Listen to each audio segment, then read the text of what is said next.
Hoje nós vamos fazer uma reflexão, vamos aprender com um animalzinho aí que vocês receberam o papelzinho, né? A coça. Vou falar um pouquinho, algumas características desse animal e depois, pois é. A coça é tipo um viado. É a fêmea do viado. Viado a gente conhece, né? Já é mais conhecido. Pronto, pois hoje você vai ouvir falar. Hoje vamos aprender sobre a coça. Eu aprendi, assim, eu fui fazer essa meditação e eu aprendi tanto para mim, aí me veio a ideia de trazer aqui para nós, né? Para nós meditarmos. Como nós podemos aprender com a criação de Deus, né? Perfeição de Deus. E Deus criou esse animal com características tão peculiares e que nós podemos aprender com elas. Então vamos lá, falando um pouquinho da coça. A coça é um animal que vive no deserto e ela não tem muita gordura, então ela não consegue viver sem água, certo? Outra característica da coça, ela tem um olfato super apurado. Então a água pra gente não tem cheiro, né? Mas ela consegue sentir o cheiro da água quilômetros de distância. Interessante, né? Até assim, uma curiosidade, fizeram na região lá da África, Oriente Médio, eles fizeram aquedutos, aqueles dutos de águas por baixo d'água, né? Por baixo da terra, né? E aí as coças ficavam correndo, né? Na superfície, desesperadas para tentar alcançar a água que estava ali subterrânea. Ela tem um olfato, uma sensibilidade muito apurada para a água. Outra coisa, ela tem muita sede, ela tem uma sede incessante, muito maior do que a fome. Então a água para ela é algo assim muito desejável, porque ela precisa da água para viver. Mas ao mesmo tempo ela só bebe água pura. Se tiver um poço, ela pode estar morrendo de sede, mas se tiver um poço com água suja, ela não vai beber daquela água. Ela sobe montanhas procurando a água de uma fonte pura. É outra coisa interessante também. Se ela passa muito tempo sem a água, o corpo dela começa a rachar. E ela começa a sentir dores fortíssimas. Dores muito fortes. Para vocês terem uma ideia de como a água para ela é imprescindível. Outra informação interessante. Quando ela passa muito tempo sem água, ela começa a exalar um odor muito forte. E acaba sendo presa fácil dos predadores. Aquele odor atrai predadores. No caso é o urubu que pega. Não sei quais são os predadores não, mas eu sei que ela se torna uma presa, ela se torna vulnerável. E outra coisa é que elas estão sempre olhando para o alto, a coça, ela quer subir a montanha, porque ela sabe que lá na montanha tem fonte. E ela supera os obstáculos que aparecem para atingir esse alvo, né? Ela corre, ela tem os pés ligeiros, né? Ela é muito veloz e ela supera tudo para conseguir o alvo, que é a água, né? Que é essencial. Ela é desesperada pela água. E aí, tendo em vista essas características da coça, né? Que nós aprendemos aqui, acho que a gente... Vocês já tinham ouvido falar disso? Não, né? Não tinha ouvido nem falar da coça, né? Pronto.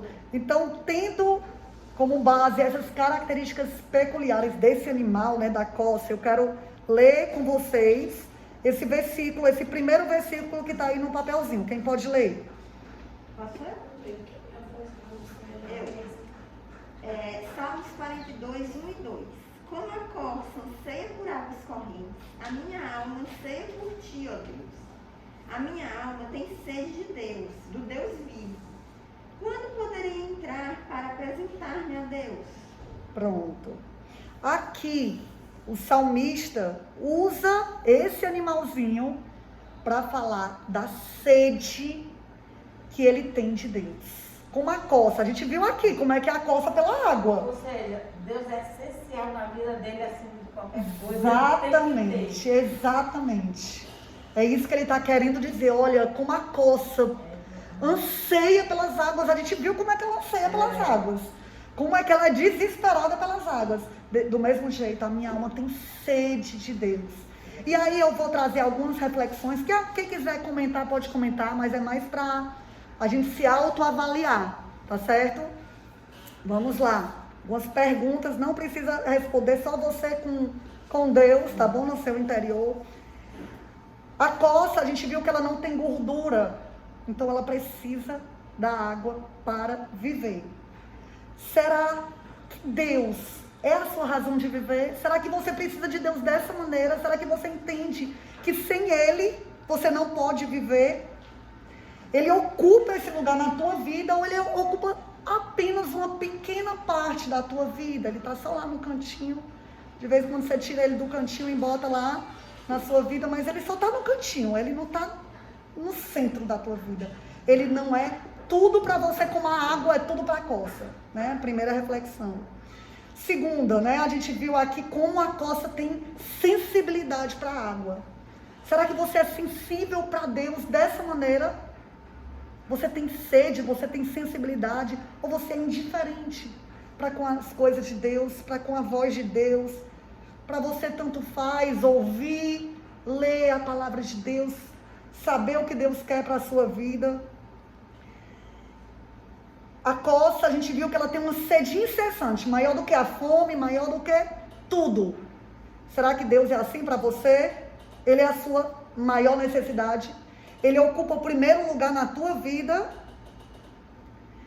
A coça só bebe água pura. Será que Deus para ti é a tua satisfação? É a única coisa que te satisfaz de verdade? A coça, ela sente dores sem a água, né? Porque o corpo dela racha. Você sente isso também? Que sem Deus a sua vida não tem sentido? Porque você foi criado para Ele. A coça, sem a água, ela exala aromas fortes que se tornam vulnerável, né? Aos predadores. Será que você sente isso também? Que Deus é a tua segurança, sem Ele você está totalmente vulnerável, né? Como a história que Jesus conta da casa na areia e a casa na rocha, né? A casa, se você não alicerçar a sua casa na rocha, que é Jesus, se a tua vida, tua casa, que é a tua vida, estiver alicerçada na areia desse mundo, qualquer vendaval, qualquer tempestade vai desmoronar. Você entende isso? Que a sua vida precisa estar firmada na rocha, para você não estar em perigo, para você se sentir seguro, para que Ele seja o seu porto seguro. Para terminar, a coça, ela está sempre olhando para o alto, e ela supera obstáculos para conseguir o alvo da vida dela, que está perto da água, sobe montanhas de maneira veloz. Você tem essa disposição para buscar Deus. Você tem esse desejo de buscar Deus. Você pensa nas coisas do alto ou só nas coisas aqui da terra? Uma reflexão para a gente fazer, né? Para a gente fazer agora, para você fazer quando você for dormir, pensar nisso. Será que eu estou desesperado por Deus? Será que eu tenho a sede que o salmista Davi tinha? Baseado nisso, né? Eu quero que alguém leia Isaías 55, 1 e 2. Quem pode ler? O outro versículo que está aí no papelzinho.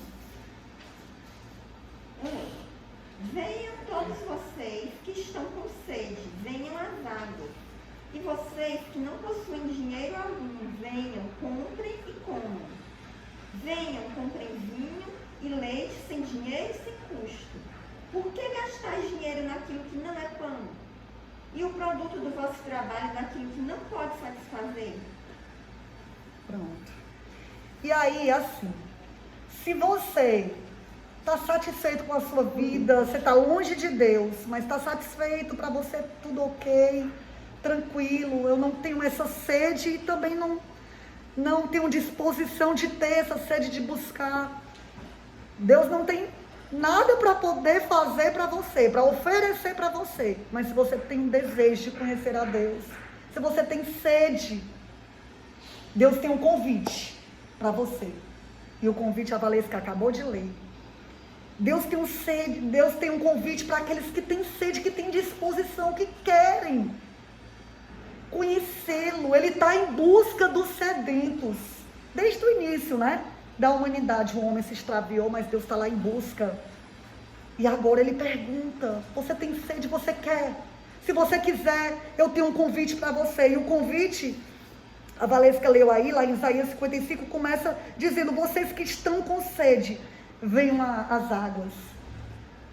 Existem águas para saciar essa sede. Existe uma fonte. E essa fonte se apresentou através de Jesus. No Evangelho de João, Jesus está no capítulo 7, Jesus está no meio de uma grande festa, a festa dos tabernáculos, e ele se levanta e diz, se alguém tem sede, venha a mim e beba. Quem crê em mim, como diz as escrituras, do seu interior fluirão rios de águas vivas. Você tem sede? Eu posso satisfazer. Eu posso satisfazer o que Jesus está dizendo. O que eu quero é que você tenha sede, que você queira. Essa água eu te dou, essa água viva. Para a mulher samaritana, né? Eu já falei essa história aqui. Jesus foi pedir água para ela, a mulher não quis dar água para ele. Jesus diz, mulher, se tu soubesse quem eu sou, qual é o dom de Deus, né? E quem é aquele que te pede água? Era tu que ia me pedir, eu ia te dar uma água viva. Ele é a própria água viva. Jesus é aquele que pode nos satisfazer plenamente. Ele está em busca dos sedentos porque ele é aquele que pode saciar a sede do sedento. Mas é interessante que o convite, não sei se vocês perceberam, para quem é o convite que é feito aqui em Isaías 55? É para quem tem muito dinheiro? É para quem? Para quem não tem dinheiro, né? O convite não é para quem tem muito a oferecer, não. O convite, Deus está dizendo, você não tem dinheiro, você não tem nada para me oferecer, mas é desse jeito mesmo. Reconheça que você não tem méritos próprios, que suas obras, sua religião, nada que você possa fazer é suficiente para comprar essa água. A salvação é oferecida de graça, pela fé. Mas ele vai comer, vai beber como se tivesse mesmo. Exatamente. É oferecida de graça, mas nós temos acesso. O que é que nós precisamos fazer? Receber pela fé essa salvação que nos é oferecida de graça. Não há nada que nós possamos fazer, que nós podemos fazer para alcançar essa água, essa salvação, mas ela nos é oferecida de graça. Lá em Apocalipse 22, 17, a Bíblia diz, quem tem sede venha, e quem quiser tome de graça da água da vida. Ela é oferecida de graça, essa água. Mas é interessante que ela é oferecida de graça, para nós não tem custo, né? Aqui diz, no convite lá de Isaías, né? Diz, sem dinheiro e sem custo. Para nós não precisamos fazer nada, não tem nenhum custo. Não tem nada que nós possamos fazer para conquistá-la. Ela nos é oferecida de graça. Mas ela teve um alto preço. Nós não pagamos, mas alguém pagou. Alguém do alto da cruz bradou, tetelestai. Quem lembra o que é tetelestai? A gente viu até, está pago. Alguém pagou, foi um preço tão alto. O preço do sangue do Filho de Deus. Deus nos amou tanto, ele precisava de um pagamento pelo pecado, porque nós pecamos, e o salário do pecado é a morte. Era necessário sacrifício pelo pecado, mas ele se deu, ele se sacrificou, ele derramou o sangue dele, ele pagou essa salvação para mim e para você. Um alto preço foi pago, e agora essa salvação nos é oferecida de graça a todos aqueles que têm sede. Mas o convite continua dizendo, por que vocês gastam dinheiro naquilo que não é pão e o produto do vosso trabalho naquilo que não pode satisfazer? Por que nós insistimos em investir a nossa vida naquilo que não satisfaz? É isso que o profeta Isaías está tentando nos dizer. Por quê? Por que nós insistimos em viver, em gastar a nossa vida com coisas temporais? Nós fomos criados para Deus. Deus colocou a eternidade no nosso coração. E apenas um ser eterno, que é Deus, pode preencher, pode satisfazer plenamente. Dinheiro não pode, família não pode, trabalho não pode, religião não pode, Nada nesse mundo pode satisfazer essa sede. Mas para a mulher samaritana, Jesus disse: quem beber dessa água tornará a ter sede, mas aquele que beber da água que eu der nunca mais terá sede. Antes, a água que eu der se tornará uma fonte a jorrar para a vida eterna. Jesus não só nos mata, a sede nos sacia completamente, preenche todo o vazio do nosso coração, como mais do que isso, o que ele faz transborda de nós para aqueles que estão ao nosso redor. Tem uma frase que eu gosto muito, já disse várias vezes aqui, uma frase de Agostinho, que ele diz: fizeste-nos para ti, ó Deus, e o nosso coração estará inquieto enquanto não descansar em ti. Exatamente porque Deus colocou a eternidade no nosso coração. Exatamente porque nós somos criados por Deus e para Deus. E somente Ele pode satisfazer. Eu gosto muito de falar sobre essa sede, sobre essa água. Porque eu tenho uma experiência pessoal com esse texto da mulher samaritana. Porque eu me sentia como ela. Eu tentava satisfazer essa sede no meu coração com coisas desse mundo. E eu não conseguia. Eu tinha tudo para não ter sede. Porque tudo era muito bom na minha vida. Mas eu tinha um vazio, uma sede.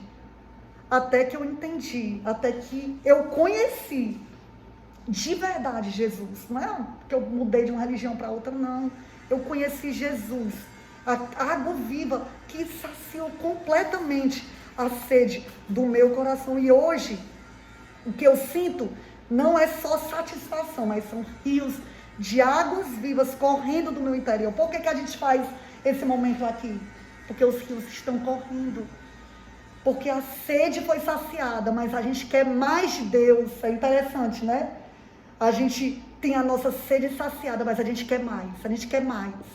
Igual a coça. Pronto, eu já ia falar da coça, como a coça, né?